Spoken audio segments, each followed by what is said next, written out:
এমন একটি দুরূদ আছে, এই দুরূদটি যদি আপনি বেশি না শুধুমাত্র একবার পড়তে পারেন, আপনার যত মনের আশা আছে আল্লাহ সব পূরণ করে দিবে। শুধু তাই নয়, বরঞ্চ আপনার যত গোপন রোগ আছে, গোপন সমস্যা আছে, আল্লাহ সব গোপন সমস্যা দূর করে দেবে ইনশাআল্লাহ। আমরা আসলে আল্লাহ তাআলার কাছে চাওয়ার মতো চাইতে পারি না। আল্লাহ তাআলা বলছেন উদউনি আস্তাজিব লাকুম, আমার কাছে চাও আমি দিয়ে দিব।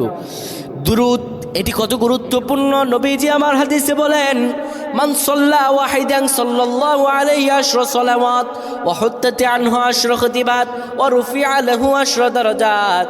নবীজি আমার সাল্লাল্লাহু আলাইহি সাল্লাম বলেন, কেউ যদি একবার দুরূদ পড়ে, ওয়াহিদান সাল্লাল্লাহু আলাইহি আশরা সালাওয়াত, আল্লাহ রাব্বুল আলামিন তাকে 10টি নেক দান করেন। অহত্যাতে আনহা আশরা খতিবাত, তার 10টি গুনাহ মাফ করে দেন।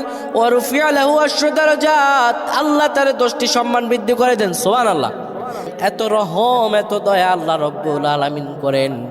বান্দা যদি আল্লাহ তাআলার কাছে